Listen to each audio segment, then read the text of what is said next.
ప్రభువునందు ప్రియమైనటువంటి సహోదరులు మరియు సహోదరులారా, ప్రభు అయినటువంటి యేసుక్రీస్తు నామమున అమరస్వరం అను ఈ కార్యక్రమానికి మిమ్మల్ని కూడా మరొకసారి ఆహ్వానిస్తున్నాను. మీ అందరికీ యేసుక్రీస్తు నామమున శుభాకాంక్షలు తెలియచేయుచున్నాను.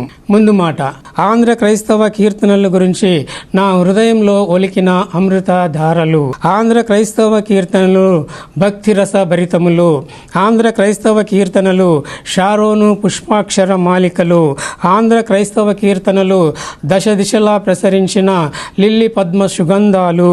ఆంధ్ర క్రైస్తవ కీర్తనలు భక్తుని భగవంతుని అనుసంధానం చేసే అనురాగ మాలికలు.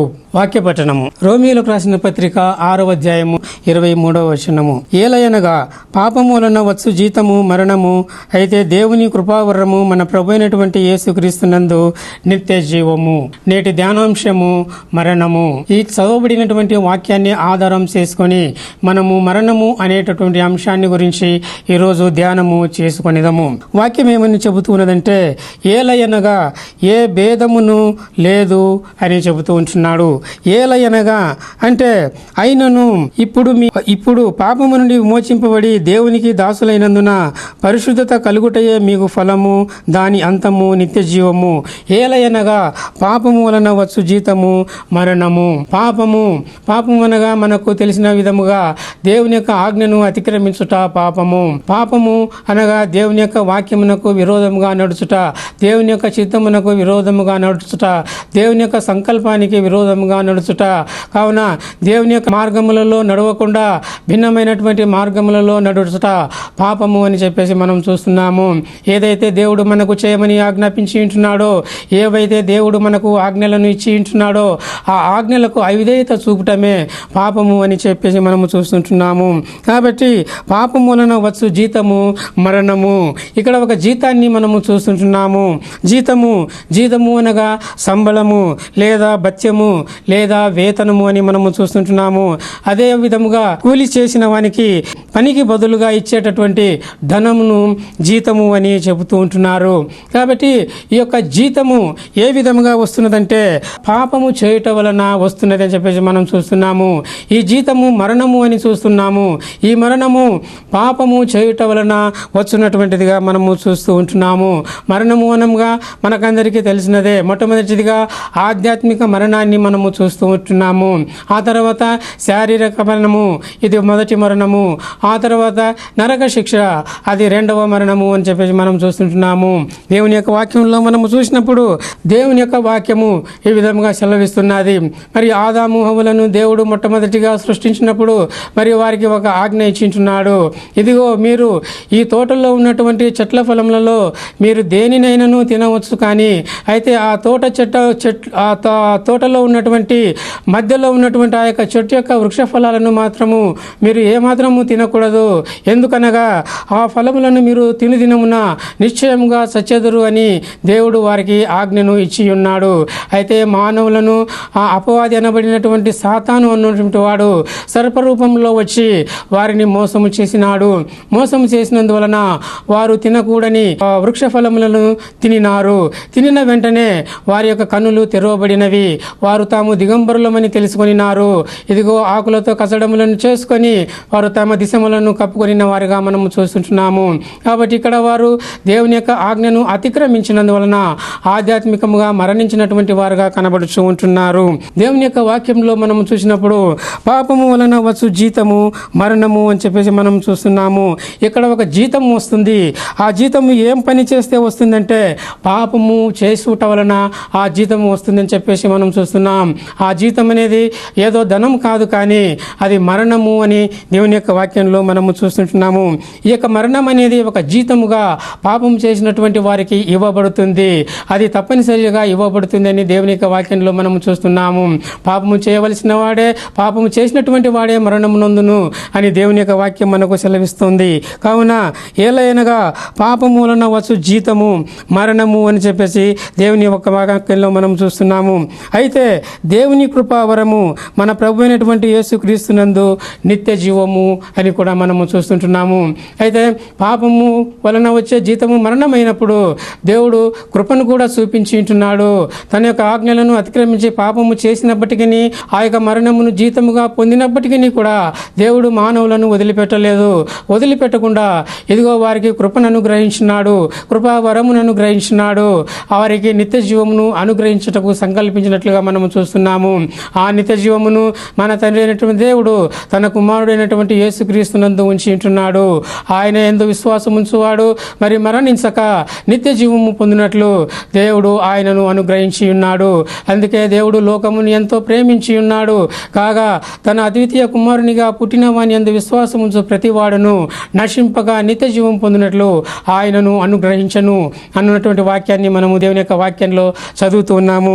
కాబట్టి మన ప్రభు అయినటువంటి యేసుక్రీస్తునందు నిత్య జీవము అని మనం చూస్తున్నాము. పాపం వలన వచ్చినటువంటి జీతము మరణము. అయితే ఆ మరణము నుంచి తప్పించుటకు దేవుడు తన కుమారుడైనటువంటి యేసుక్రీస్తునందు నిత్య జీవమును ఉంచి ఆయన ఈ లోకానికి మనల్ని పంపించినట్లుగా మనము చూస్తుంటున్నాము. మరణము ఈ విధంగా మరి లోకంలో ప్రవేశించి ఉంటున్నది. మొట్టమొదటిగా మనము చూసినప్పుడు మరి మన యొక్క సాతాను పాపము చేసి ఉంటున్నాడు. అదే మనము చూసినట్లయితే యోహాను రాసిన మొదటి పత్రిక 3వ అధ్యాయము 8వ వచనంలో మనం చూసినప్పుడు అపవాది మొదటి నుండి పాపం చేయుచున్నాడు గనుక పాపం చేయవాడు అపవాది సంబంధి అని ఇక్కడ మనము చూస్తుంటున్నాం. అపవాది యొక్క క్రియలను లయపరచుటకే దేవుని కుమారుడు ప్రత్యక్షమాయెను. అపవాది మొదటి నుండి పాపం చేయుచున్నాడు. అపవాది కాకముందు, సాతాను పిలువబడకముందు ఎక్కడ ఉన్నాడు? అతడు పరలోకమందు ఉన్నాడు. అతడు దేవుని సన్నిధానమందు ఉన్నాడు. అతడు కెరూబుగా ఉంటున్నాడు. పరలోకమందు ఒక ప్రశస్తమైనటువంటి స్థానమును కలిగినటువంటి వాడుగా ఉంటున్నాడు. దేవుని సన్నిధానములో నిత్యము కనబడినటువంటి వాడుగా ఉంటున్నాడు. అయితే అటువంటి వానిలో మొట్టమొదటిసారిగా పాపము ప్రవేశించింది. అతనిలో దురాశ ప్రవేశించింది. దేవునితో సమానంగా ఉండాలని కోరుకున్నాడు. దేవుని యొక్క సింహాసనమును అధిరోహించాలని కోరుకున్నాడు. అందువలన అతనిలో దురాశ పుట్టింది. ఆ దురాశ గర్భము ధరించి పాపమును కనగా పాపము పరిపక్వమై మరణమును కనినట్లు ఆ యొక్క కెరూబు మరి పాపము వలన ఆధ్యాత్మికంగా మరణించినట్లుగా మనము చూస్తూ ఉంటున్నాము. మొట్టమొదటిసారిగా ఈ యొక్క ఆధ్యాత్మికమైనటువంటి మరణము కెరూబుకు సంభవించినట్లుగా మనం చూస్తున్నాము. ఆ కెరూబే అపవాదు అనబడినటువంటి సాతాన్ని మనము చూస్తున్నాము. ఎందుకనగా అపవాది మొదటి నుండి పాపము జరిగించుచు వచ్చుచున్నాడని మనము చూస్తున్నాము. అపవాది మొదటి నుండి పాపము చేయుచున్నాడు కనుక పాపము చేయవాడు అపవాది సంబంధి. మొదటి నుంచి వాడు పాపము చేస్తూ ఉంటున్నాడు కాబట్టి పరలోకంలోనే వాడు పాపం చేసినాడు. అందువలన వాడు పరలోకంలోనే ఆధ్యాత్మిక సంబంధమైనటువంటి మరణాన్ని పొందినందువలన ఆ పరలోకంలో నుంచి వాడిని అగాధంలోనికి త్రోసివేయబడినట్లుగా దేవుని యొక్క వాక్యంలో మనము చూస్తుంటున్నాము. కాబట్టి అపవాది ఆధ్యాత్మికమైనటువంటి మరణాన్ని పొంది ఉంటున్నాడు. ఆ తర్వాత మనం చూసినట్లయితే వాని యొక్క అనుచరులు దేవదూతలు కూడా మరి పాపము చేసినట్లుగా మనము దేవుని యొక్క వాక్యంలో మనము చూస్తుంటున్నాము. అదే పేతురు రాసినటువంటి 2వ పత్రిక 4వ వచనంలో మనము చూసినట్లయితే దేవదూతలు పాపము చేసినప్పుడు దేవుడు వారిని విడిచిపెట్టక పాతాళలోకమందలి కటిక చీకటి గల బిలములలోనికి త్రోసి తీర్పుకు కావలిలో ఉంచబడుటకు వారిని అప్పగించెను. ఇక్కడ దేవదూతలు పొందినటువంటి ఆధ్యాత్మిక మరణాన్ని గురించి మనము చూస్తూ ఉంటున్నాము. కాబట్టి దేవదూతలు కూడా పాపము చేసినారు అని దేవుని యొక్క వాక్యము ఇక్కడ మనకు చెబుతూ ఉన్నది. దేవదూతలు పాపము చేసినప్పుడు దేవదూతలు కూడా పాపము చేసినారు. కాబట్టి పాపము చేసినారంటే వారికి జీతముగా మరణము ఇవ్వబడినది. కాబట్టి వారు ఆధ్యాత్మికమైనటువంటి మరణాన్ని వారు పొంది ఉంటున్నారు. కాబట్టి ఎప్పుడైతే వారు పాపం చేసినారో దేవుడు వారిని కూడా వదిలిపెట్టలేదు. ఆ సాతానును పరలోకంలో నుంచి ఏ విధంగా అయితే అగాధములోనికి త్రోసివేసి ఉన్నాడో అదే విధంగా దేవదూతలు పాపం చేసినప్పుడు వారిని కూడా ఆయన విడిచిపెట్టగా పాతాళ లోకమందలి కటిక చీకటి గల బిలములలోనికి లేదా గుహలలోనికి త్రోసి తీర్పుకు కావలిలో ఉంచబడుటకు వారిని అప్పగించను అని చెప్పేసి మనం చూస్తున్నాము. కాబట్టి ఇక్కడ దేవదూతలు పాపము చేసినట్టు మనం చూస్తున్నాము. కావున వారు పాపము చేసినందువలన దానికి జీతముగా వారు పాతాళ లోకంలోనికి పారద్రోలబడి ఉంటున్నారు. అక్కడ వారు మరి తీర్పు దినము వరకు కావలిలో భద్రముగా ఉంచబడినట్లుగా మనము చూస్తుంటున్నాము. పాపము వలన జీతము మరణము అనున్నటువంటిది ఎంత నిశ్చయమో ఇక్కడ మనము చూస్తుంటున్నాము. సాతాను కూడా పాపము చేసి మరణం నుంచి తప్పించుకోలేకపోయినాడు. దేవదూతలు కూడా పాపము చేసి ఆ యొక్క మరణం నుంచి తప్పించుకోలేకపోయినారని మనము చూస్తుంటున్నాము. సాతాను ఆ తర్వాత దేవదూతల తర్వాత ఇక మానవుల విషయాన్ని మనం చూసినట్లయితే వారు కూడా ఇక ముందే మనం చెప్పుకున్నట్లు ఇదిగో దేవుడు తినకూడదని ఏ పండును గురించి అయితే చెప్పినాడో ఆ పండును వారు తిని ఇదిగో వెంటనే వారు ఆధ్యాత్మికంగా మరణించినట్లుగా మనము చూస్తూ ఉంటున్నాము. అదే ఆది కాండంలో మనం చూస్తుంటున్నాం. కాబట్టి మానవులు దేవుని యొక్క ఆజ్ఞను అతిక్రమించినటువంటి వారై వారు పాపము చేసినటువంటి వారుగా కనబడుతుంటున్నారు. ఆ యొక్క పాపమునకు జీతముగా వారు ఆధ్యాత్మికముగా మరణించినట్లుగా మనము చూస్తుంటున్నాము. అదేవిధంగా వారికి శారీరకమైనటువంటి మరణము కూడా సంప్రాప్తమైనట్లుగా దేవుని యొక్క వాక్యంలో మనము చూస్తుంటున్నాము. రోమియోలకు రాసిన పత్రిక 5వ అధ్యాయము 12వ వచనంలో మనము చూసినప్పుడు ఇట్లుండగా ఒక మనుషుని ద్వారా పాపము ద్వారా మరణమును లోకములో ఏలాగు ప్రవేశించెనో అలాగుననే మనుషులందరూ పాపము చేసినందున మరణము అందరికీ సంప్రాప్తమాయెను. ఒక మనుషుని ద్వారా ఈ లోకమందు పాపము ప్రవేశించను అని మనం చూస్తున్నాము. ఆ మనుషుడు ఎవరో కాదు, ఆదాము అనబడినటువంటి మొదటి మనిషి. ఆ మనుషుని ద్వారా ఈ లోకమందు పాపము ప్రవేశించను అని దేవుని యొక్క వాక్యం చెబుతుంది. ఇట్లుండగా ఒక మనుషుని ద్వారా పాపము ద్వారా మరణమును ఈ లోకములో ఎలాగో ప్రవేశించను. కాబట్టి మనుషుని ద్వారా పాపము ప్రవేశించింది.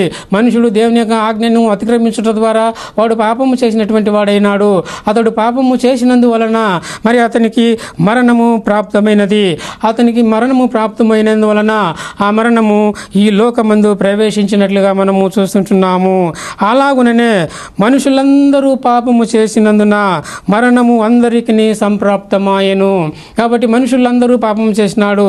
తొలి మనుషుడు ఏ విధంగా అయితే పాపము చేసినాడో ఆ పాపము మరి అతని యొక్క సంతానమంతా కూడా చేసుకుంటూ వచ్చినారు అని చెప్పేసి మనం చూస్తుంటున్నాము. ఆదాము సంతానము అనగా ఈ లోకంలో ఉన్నటువంటి మానవులందరూ కూడా పాపము చేస్తూనే వచ్చారు.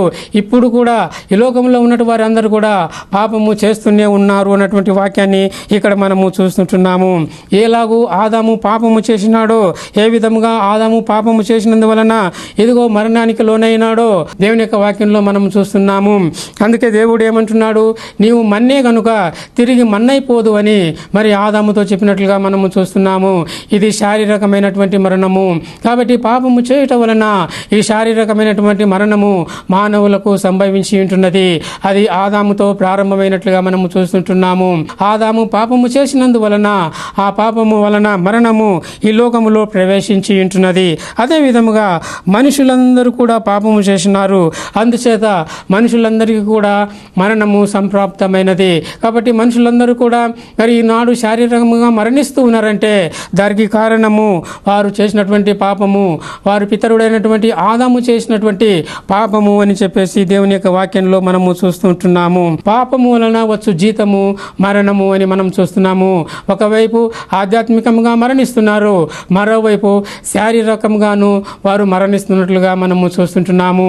ఆదాము పాపము చేసినందుననే ఇదిగో దేవుడు నేల మట్టితో తీయబడినావు, నీవు మన్య కనుక తిరిగి మన్నైపోదు అని మరి ఆదాముతో చెప్పినట్లుగా మనము చూస్తూ ఉంటున్నాము. కాబట్టి ఈ విధంగా మానవులకు కూడా పాపము వలన మరి మరణము సంప్రాప్తమైనదని మనము చూస్తున్నాము. కొరింథీయులకు రాసిన మొదటి పత్రిక 15వ అధ్యాయము 22వ వచనంలో మనము చూసినప్పుడు ఆదామునందు అందరూ ఏలాగూ మృతి పొందుతున్నారో అలాగుననే క్రీస్తునందు అందరూ బ్రతికింపబడుచున్నారు. ప్రతివాడును తన వరుసలోనే బ్రతికింపబడను. ప్రథమ ఫలము క్రీస్తు, తరువాత క్రీస్తు వచ్చినప్పుడు ఆయన వారు బ్రతికింపబడుదురు. ఇక్కడ మనం చూసినట్లయితే ఆదామునందు అందరూ ఏలాగ మృతి పొందుతున్నారు అని చెప్పేసి మనం చూస్తున్నాము. ఆదాము ఏ విధంగా అయితే పాపము చేసినాడో, ఆదాము ఏ విధంగా అయితే దేవుని యొక్క ఆజ్ఞలను అతిక్రమించినాడో అదే విధంగా అతని తర్వాత వచ్చినటువంటి మానవులందరూ కూడా దేవుని యొక్క ఆజ్ఞలను అతిక్రమించి పాపం చేసినటువంటి వారుగానే ఉన్నారు. నేటికి కూడా మానవులు పాపము చేస్తూనే ఉంటున్నారు. ఆ పాపం వలన వచ్చినటువంటి జీతము మరణమును వారు పొందుతూనే ఉంటున్నారని మనము చూస్తూ ఉంటున్నాము.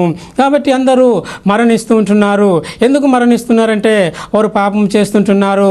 పాపము ఒక జీతము, పాపం వలన వచ్చినటువంటి జీతము అది మరణము అని దేవుని యొక్క వాక్యము సెలవిస్తున్నది. కాబట్టి ఆ యొక్క మరణము అందరికీ కూడా సంప్రాప్తమైనది అని చెప్పేసి మనం చూస్తున్నాము. ఈ మరణం నుంచి మరి విడిపించుటకు మరి దేవుడు మరి సంకల్పము చేసి ఉంటున్నాడు. ఈ మరణం నుంచి మానవులను ఏ విధంగానైనా విడిపించాలన్నటువంటి సంకల్పము కలిగినటువంటి వాడై తన కుమారుడైనటువంటి యేసుక్రీస్తును ఆయన ఈ లోకమునకు పంపించినట్లుగా మనము చూస్తూ ఉంటున్నాము. అదే మనం చూసినట్లయితే కొరింథీయులకు రాసినటువంటి మొదటి పత్రిక 15వ అధ్యాయము 3వ వచనంలో మనం చూసినప్పుడు, నాకు ఇయ్యబడిన ఉపదేశము మొదట మీకు అప్పగించి తిని, అదేమనగా లేఖనముల ప్రకారము క్రీస్తు మన పాపముల నిమిత్తము మృతి పొంది సమాధి చేయబడెను, లేఖనముల ప్రకారము 3వ దినమున లేపబడెను అని చెప్పేసి మనం చూస్తుంటున్నాము. కాబట్టి ఇక్కడ క్రీస్తు యొక్క మరణాన్ని మనము చూస్తుంటున్నాము. మొదట సాతాను యొక్క మరణాన్ని మనం చూసాము, దేవదూతల యొక్క మరణాన్ని మనం చూసాము, మనుషుని యొక్క మరణాన్ని మనము చూసాము. ఇక్కడ క్రీస్తు యొక్క మరణాన్ని మనం చూస్తున్నాము. మరి పైన చెప్పుకున్న ఆ 3 సందర్భాలలోనూ కూడా వారందరూ కూడా దేవుని యొక్క ఆజ్ఞను అతిక్రమించి వారు పాపము చేసి వారు మరణాన్ని జీతంగా సంపాదించుకున్నారు. అయితే ఇక్కడ క్రీస్తు యొక్క మరణాన్ని మనం చూస్తున్నాము. అయితే క్రీస్తు యొక్క మరణము ఏ విధంగా వచ్చినదంటే మరి పైన మానవులు చేసినటువంటి ఆ యొక్క పాపముల నుంచి వారు పొందినటువంటి ఆ యొక్క మరణం నుంచి వారిని విడిపించుటకు, ఆ మరణము నుంచి వారిని జీవింపచేయుటకు మరి ఆయన మరణమును పొంది ఉన్నాడు. అనగా మరణమును నిరర్ధకం చేయుటకు, మరణమును జయించుటకు, మానవులకు మరణము లేకుండా చేయుటకు ఆయన శిలువ పైన మరణించినట్లుగా మనము చూస్తున్నాము. అందుకే నాకు ఇయ్యబడిన ఉపదేశమును మొదట నేను మీకు అప్పగించి తిని, అదేమనగా లేఖనముల ప్రకారము క్రీస్తు మన పాపముల నిమిత్తము మృతి పొందెను. క్రీస్తు మృతి పొందినాడు. ఎందుకు మృతి పొందినాడంటే మన పాపముల నిమిత్తము, మన పాపముల నుండి మనల్ని విమోచించు నిమిత్తము, మన అపరాధముల నుండి మనలను విమోచించు నిమిత్తము తాను శిలువలో రక్తము కార్చి ఆ రక్తంతో మనలను పరిశుద్ధులనుగా చేయు నిమిత్తము ఆయన శిలువ పైన మరణించి ఉన్నాడు. అందుకే మన పాపముల నిమిత్తము ఆయన మృతి పొంది సమాధి చేయబడెను. కాబట్టి ఆయన మృతి పొంది సమాధి చేయబడినాడు. అదేవిధంగా లేఖనం ప్రకారము ఆయన 3వ దినమందు లేపబడెను అని చెప్పేసి మనం చూస్తున్నాము. కాబట్టి ఆయన 3వ దినమందు లేపబడుట ద్వారా ఏమైనదంటే మరణము పైన విజయమును ఆయన సంపాదించినట్లుగా మనము చూస్తుంటున్నాము. మానవులు ఏదైతే పాపము చేసి మరణాన్ని జీతంగా పొందినారో ఆ పాపము నుండి వారిని విడుదల చేయుటకు ఆయన శిలువ పైన రక్తము కార్చి ఆ రక్తం ద్వారా వారి పాపముల నుండి ఆయన విడుదల చేసి వారికి జీతంగా వచ్చినటువంటి ఆ యొక్క మరణం నుంచి కూడా వారిని తప్పించి కృపావరమనబడినటువంటి నిత్య జీవమును ఆయన వారికి అనుగ్రహించినట్లుగా మనము చూస్తున్నాము. ఇది ఆయన యొక్క శిలువ మరణము ద్వారా, ఆయన శిలువలో కార్చినటువంటి రక్తము ద్వారా సాధ్యపడినట్లుగా దేవుని యొక్క వాక్యంలో మనము చూస్తూ ఉంటున్నాము. కాబట్టి ఈ విధంగా మనము యేసుక్రీస్తు పొందినటువంటి మరణాన్ని మనము చూస్తూ ఉంటున్నాము. ఇక మనం చూసినట్లయితే అదే ప్రకటన గ్రంథము 14వ అధ్యాయము 13వ వచనంలో మనం చదివినప్పుడు, అంతటా ఇప్పటి నుండి ప్రభువునందు మృతులు ధన్యులని వ్రాయుమని పరలోకము నుండి ఒక స్వరము చెప్పగా వింటిని. నిజమే, వారు తమ ప్రయాసములు మాని విశ్రాంతి పొందుదురు, వారి క్రియలు వారి వెంట పోవునని ఆత్మ చెప్పుచున్నాడు. ఇక్కడ విశ్వాసి యొక్క మరణాన్ని గురించి మనము చూస్తూ ఉంటున్నాము. ఇక్కడ ఏమంటున్నాడంటే ఇప్పటి నుండి ప్రభువునందు మృతులు ధన్యులు అని మనము చూస్తున్నాము. కాబట్టి ప్రభువునందు ఉండి మృతులైనటువంటి వారు ధన్యులు అని దేవుని యొక్క వాక్యం సెలవిస్తుంది. పాపమును జీతముగా పొంది పాపములో మరణించినటువంటి వారు ధన్యులు కారు. ప్రభువునందు మృతులైనటువంటి వారే ధన్యులు అన్నటువంటి వాక్యాన్ని ఇక్కడ మనము చూస్తున్నాము. నిజమే, ఎందుకనగా వారు తమ ప్రయాసములు మాని విశ్రాంతిని విశ్రాంతి పొందుతున్నారు. అంతేకాదు వారి క్రియలు వారి వెంట పోవునని మనము చూస్తుంటున్నాము. వారు చేసినటువంటి సత్క్రియలు, నీతి క్రియలు, వారు చేసినటువంటి ప్రేమపూర్వకమైనటువంటి క్రియలన్నీ కూడా వారి వెంట పోవునని మనము చూస్తుంటున్నాము. కాబట్టి ఇది విశ్వాసి యొక్క మరణాన్ని సూచిస్తూ ఉంటున్నది. ఇంకా మనము చూసినట్లయితే మరణాన్ని మనం చూస్తున్నాము. మన ప్రభు అయినటువంటి యేసుక్రీస్తు మరణానికి కూడా మరణాన్ని కలిగించి ఆ మరణం అనేది పూర్తిగా లేకుండా చేసినట్లుగా మనము చూస్తూ ఉంటున్నాము. కొరింథీయులకు రాసిన మొదటి పత్రిక 15వ అధ్యాయము 26వ వచనంలో మనము చూసినట్లయితే, కడపట నశింప చేయబడు శత్రువు మరణము అని చెప్పేసి మనం చూస్తున్నాము. కాబట్టి ఈ యొక్క మరణాన్ని దేవుడు నశింపచేయనంటున్నాడు, కడపట నశింపచేయనంటున్నాడు. ఈ మరణము శత్రువు అయినది. అయితే ఈ యొక్క శత్రువు అయినటువంటి మరణాన్ని యేసు ప్రభు నశింపచేయనంటున్నాడు అని చెప్పేసి మనం చూస్తుంటున్నాము. మానవునికి వచ్చినటువంటి మరణం నుంచి మానవుని ఆయన తప్పించినాడు. ఆ తర్వాత మిగిలిపోయినటువంటి మరణాన్ని కూడా ఆయన నశింపచేయనటువంటి వాడుగా ఉన్నాడు. చివరిగా ఆయన మరణమును నశింపచేయనటువంటి వాడుగా ఉంటున్నాడు. మరణానికే ఆయన మరణశిక్ష విధించినటువంటి వాడుగా ఈ యొక్క వాక్యం ద్వారా మనకు కనబడుతూ ఉంటున్నాడు. ఇంకా మనము దేవుని యొక్క వాక్యంలో చూసినప్పుడు తిమోతిలకు రాసిన 2వ పత్రిక 1వ అధ్యాయము 10వ వచనంలో మనం చూసినట్లయితే ఆయన మరణమును నిరర్ధకము చేసి జీవమును అక్షయతను సువార్త వలన వెలుగులోనికి తెచ్చెను అని చెప్పేసి మనం చూస్తున్నాం. మన ప్రభు అయినటువంటి యేసుక్రీస్తు మరణాన్ని నిరర్ధకం చేసినాడు, మరణానికి అర్థం లేకుండా చేసినాడు. ఏ పాపమైతే మానవులను ఏలెనో ఆ పాపమును ఆయన నిరర్ధకము చేసినాడు, నశింప చేసినాడు. ఆ మరణమును నిరర్ధకం చేసి ఆ మరణానికి బదులుగా జీవాన్ని అక్షయతను అనగా శాశ్వతాన్ని ఆయన సువార్త వలన వెలుగులోనికి తెచ్చినట్లుగా మనం చూస్తున్నాము. కాబట్టి సువార్త అనున్నది ఎంతో ప్రాముఖ్యమైనదిగా కనబడుచున్నది. సువార్త మన ప్రభు అయినటువంటి యేసుక్రీస్తు యొక్క జననము, ఆయన చేసినటువంటి బోధలు, అద్భుతములు, మహత్కార్యములు, సూచక్రియలు, స్వస్థతలు, ఆ తర్వాత ఆయన పొందినటువంటి శ్రమలు, ఆయన పొందినటువంటి నిందలు, అవమానములు, ఆయన పొందినటువంటి హింసలు, ఆ తర్వాత ఆయన పొందినటువంటి శిలువ మరణము, అవన్నీ కూడా ఆయన పొందినటువంటి మరణము, సమాధి, పునరుత్థానం అంతా కూడా సువార్తగా మనము చూస్తూ ఉంటున్నాము. యేసుక్రీస్తు శిలువలో మరణించాడు, సమాధి చేయబడినాడు, తిరిగి పునరుత్థానుడై లేచినాడు. కాబట్టి ఇది అంతా కూడా సువార్త. ఆయన రెండవసారి రానంటున్నాడు. ఈ సువార్తను మానవులు నమ్మవలసినటువంటి వారుగా ఉన్నారు. వారు సువార్తను నమ్మటం వలన మరణంలో నుంచి తప్పింపబడుచున్నారు, వారు జీవాన్ని పొందుతున్నారు, అక్షయతను పొందుతున్నారని మనం చూస్తున్నాము. కాబట్టి యేసుక్రీస్తు ప్రభువు ఈ యొక్క సువార్త వలననే మరి మరణమును నిరర్ధకము చేసి జీవమును అక్షయతను ఆయన వెలుగులోనికి తీసుకుని వచ్చినట్లుగా మనము చూస్తుంటున్నాము. మరణము, మృతుల లోకము, అగ్నిగుండములో పడవేయబడినటువంటి మరణము అని చెప్పేసి మనం చూస్తున్నాము. ఇది 2వ మరణము. కాబట్టి ఆయన మరణాన్ని నిరర్ధకం చేసినాడు, అనగా మరణాన్ని తీసుకుని వెళ్ళి ఆయన మరణాలకు లోకమునకు అప్పగించినట్లుగా మనము చూస్తుంటున్నాము. అదేవిధంగా మనము చూసినప్పుడు ప్రకటన గ్రంథము 20వ అధ్యాయము 14వ వచనంలో మనం చూసినట్లయితే మరణమును, మృతుల లోకమును అగ్నిగుండములో పడవేయబడెను. ఈ అగ్నిగుండము 2వ మరణము అని మనం చూస్తున్నాము. కాబట్టి చివరిగా జరుగుతున్నది ఏమిటంటే ఈ యొక్క మరణమును, ఆ తర్వాత మృతుల లోకమును అగ్నిగుండములో పడవేయబడును అని చెప్పేసి మనం చూస్తున్నాము. ఏ మరణమైతే మనుషులకు సంప్రాప్తమైనదో, ఏ మరణమైతే పాపము వలన వచ్చినటువంటి జీతముగా మారినదో ఆ యొక్క మరణాన్నే మన ప్రభు అయినటువంటి యేసుక్రీస్తు ఏం చేస్తున్నాడంటే తీసుకొని అగ్నిగుండములో పడవేసిను అని చెప్పేసి మనం చూస్తున్నాము.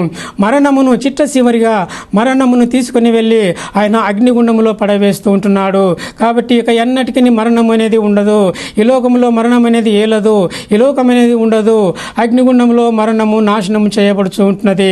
కడపట నాశింపబడబోవు శత్రువు మరణము అన్నటువంటి వాక్యము అక్కడ నెరవేరుతున్నట్లుగా మనము చూస్తుంటున్నాము. కాబట్టి మరణానికి మరణశిక్ష విధించబడినది.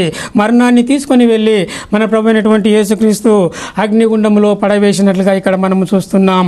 కావున మరణము మరణించినది, అక్షయత వెలుగులోనికి వచ్చినది, జీవము వెలుగులోనికి వచ్చినది, శాశ్వతత్వము వెలుగులోనికి వచ్చినది.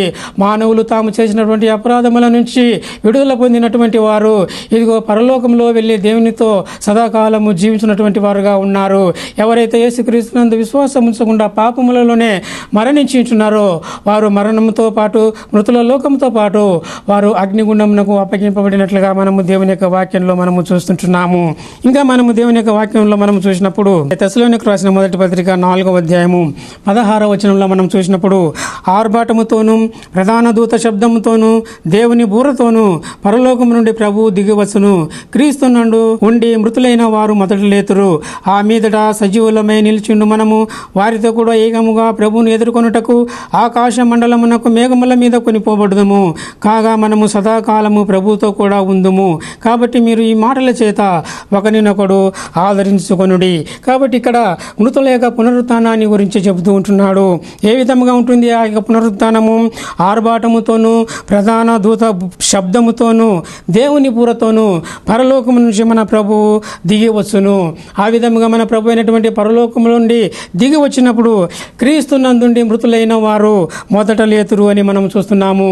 క్రీస్తునందుండి మృతులైనటువంటి వారు అనగా యేసుక్రీస్తును తమ సొంత రక్షకుడుగా అంగీకరించుకొని బాప్తిస్మం పొంది రక్షణ పొంది మరి క్రీస్తునందు మృతులైనటువంటి వారు మరి మొదట లేచెదరు అని చెప్పేసి మనం చూస్తుంటున్నాము. కాబట్టి వారు సమాధులలో నుండి మొదట వారు లేస్తారు అనగా తిరిగి జీవితులై లేస్తారు అని చెప్పేసి మనం చూస్తున్నాము. ఆ మీదట సజీవులమై నిలుచు మనము ఒకవేళ ఈ గడియల ప్రభు అయినటువంటి యేసుక్రీస్తు వచ్చినట్లయితే మనకంటే ముందుగా యేసుక్రీస్తునందు విశ్వాసం ఉంచి క్రీస్తునందు మృతులైనటువంటి వారు మనకంటే ముందుగా వారు సమాధులలో నుండి పైకి లేస్తారు. అటు తర్వాత సజీవులమైనటువంటి మనము వారితో కూడా ఏకముగా ప్రభువుతో ఉండుటకు మరి కొనిపోబడదామని చెప్పేసి మనం చూస్తున్నాము. ఏకముగా ప్రభువును ఎదుర్కొనుటకు ఆకాశ మండలమునకు మేఘముల మీద కొనిపోబడదాము. కాగా సదాకాలము మనము ప్రభువుతో ఉందము అని చెప్పేసి మనం చూస్తుంటున్నాము. కాబట్టి క్రీస్తునందు మృతులైనటువంటి వారు ధన్యులు, క్రీస్తునందు విశ్వాసం ఉంచి మృతులైనటువంటి వారు ధన్యులు అనేటువంటి విషయాన్ని ఇక్కడ మనము చూస్తుంటున్నాము. ఎందుకనగా వారు సదాకాలము దేవునితో కూడా ఉందురు అని చెప్పేసి మనం చూస్తున్నాము. ప్రభువుతో కూడా ఉందురు అని చెప్పేసి మనం చూస్తున్నాము. మా ప్రియమైనటువంటి సహోదరులారా, సహోదరులారా, ఈరోజు మరణము అనేటటువంటి అంశాన్ని గురించి మనం ధ్యానించాము. మొదటిగా సాతాను యొక్క మరణాన్ని చూసినాము, దేవదూతల యొక్క మరణాన్ని చూసినాము, మానవుల యొక్క ఆధ్యాత్మిక మరణాన్ని చూసినాము, ఆ తర్వాత మానవుల యొక్క శారీరక మరణాన్ని మనం చూసినాము, ఆ తర్వాత క్రీస్తు యొక్క మరణాన్ని చూసినాము, ఆ తర్వాత క్రీస్తు యొక్క మరణము వలన వచ్చినట్టు ఫలితాలను కూడా మనము చూసి ఉంటున్నాము. యేసుక్రీస్తు మానవులను వారి యొక్క పాపముల నుండి శాపముల నుంచి విడిపించుటకు ఆ యొక్క మరణము నుంచి వారిని నిత్య జీవమునకు తీసుకొని పోవటకు ఆయన శిలువ పైన మరణించినాడని చెప్పేసి మనము చూస్తుంటున్నాము. ఆ తర్వాత క్రీస్తునందు మృతులైనటువంటి వారు ధన్యులని మనం చూస్తున్నాము. ఆ తర్వాత ప్రభు అయినటువంటి యేసుక్రీస్తు ఆర్భాటముతో మరి ఆయన రెండవసారి ఈ లోకంలోనికి దిగి వచ్చినప్పుడు క్రీస్తునందుండి మొదట మృతులైన వారు మొదట లేస్తారు. వారితో పాటు క్రీస్తునందున్నట్టు మనము కూడా ఏకంగా ప్రభువును ఎదుర్కొనటానికి ఆకాశ మండలమునకు మేఘముల మీద కొనిపోబడతామని చెప్పేసి మనం చూస్తున్నాము. మనము ఏ గుంపులో ఉంటున్నాము? మరి ప్రభువుని ఎదుర్కొనుటకు ఆకాశ మండలమునకు కొనిపోబడినటువంటి గుంపులో ఉంటున్నామా? ఆ అప్తుల పునరుత్థానము అనగా నీతి పునరుత్థానము, జీవ పునరుత్థానములో ఉంటున్నామా? లేకపోతే మరణ పునరుత్థానము లేదా తీర్పు పునరుత్థానంలో ఉంటున్నామా? మనలను మనము ఒకసారి పరీక్షించుకొని ఇదిగో ఇంకా మరణ పునరుత్థానము, తీర్పు పునరుత్థానానికి మనం గురి అయి ఉంటే ఈ రోజే ప్రభు అయినటువంటి యేసుక్రీస్తునందు విశ్వాసం ఉంచి ఆయన ఎదుట పాపములను ఒప్పుకొని పాపక్షమాపణ రక్షణ భాగ్యము పొంది ఇదిగో ఆ యొక్క జీవ పునరుత్థానంలోను ఆ యొక్క జీవంలోను పాలు పొందవలెనని ప్రభు పేరిట మిమ్మల్ని అందరినీ కూడా హెచ్చరిస్తుంటున్నాను. ఆ విధంగా చేయుటకు ప్రభు మీకు సహాయం చేయునుగాక. ప్రార్థన చేయుదము. పరలోకమందున్న మా తండ్రి, మీ ఘనమైన నామమునకు యేసుక్రీస్తు ద్వారా కృతజ్ఞతాస్తులు సమర్పిస్తున్నాము. తండ్రి, ఇంతవరకు నాయన ఇదిగో మరణము అన్నటువంటి అంశాన్ని గురించి నాయన మేము ధ్యానించుకున్నట్టుకు ఇచ్చినటువంటి మీ కృపకై మీ నామమునకు స్తోత్రములు. సాతాను వాని యొక్క దూతలు ఇదిగో నాయన మరి మానవులు పొందినటువంటి ఆధ్యాత్మిక మరణాన్ని గురించి మేము ధ్యానము చేసుకుని ఉంటున్నాము. మానవుల వలన వచ్చినటువంటి యొక్క శారీరక మరణాన్ని గురించి మేము ధ్యానము చేసుకుని ఉంటున్నాము. అదేవిధంగా మీ కుమారుని ద్వారా మీరు మాకు అనుగ్రహించినటువంటి నిత్య జీవమును గురించి మేము ధ్యానము చేసుకొని ఉన్నాము. ఇంకా ఎంతైతే ఈ యొక్క నిత్య జీవము పొందలేదో అలాంటి వారు మీ కుమారుడైనటువంటి యేసుక్రీస్తు శిలువలో కార్చినటువంటి ఆ పరిశుద్ధమైన రక్తంతో తమ యొక్క పాపములను కడిగి వేసుకొని ఇదిగో నీతిమంతులుగా తీర్చబడి మీరిస్తున్నటువంటి నిత్య జీవమునకు పాత్రలగున్నట్లు వారికి మీ కృప అనుగ్రహించమని ప్రాధేయపడుతున్నాను. తండ్రి, కృప చూపించండి. ఈ వాక్యము వినుస్తున్నటువంటి వారిలో ఇంకా ఎంతమంది అయితే అనారోగ్యంతో ఉంటున్నారో వారందరినీ ముట్టండి, స్వస్థపరచండి, నీకు సాక్షులుగా సేవకులుగా మలుచుకోమని ప్రాధేయపడుతున్నాను. తండ్రి, కృప చూపించండి, సహాయం చేయండి. మా ప్రభు అయినటువంటి యేసుక్రీస్తు ద్వారా ప్రార్థించి వేడుకుంటున్నాను తండ్రి. Amen, amen, amen. సహోదరులు మరియు సహోదరులారా, ఇంతవరకు అమరస్వరం అనే కార్యక్రమమును వీక్షించినందుకు మీకు నా హృదయపూర్వకమైనటువంటి వందనములు. తిరిగి వచ్చే వారము ఇదే సమయానికి ఇదే ఛానల్లో మళ్ళీ కలుసుకుందాము. అంతవరకు సెలవు. పరిశుద్ధాత్మ మీకు తోడై ఉండునుగాక. ఆమెన్.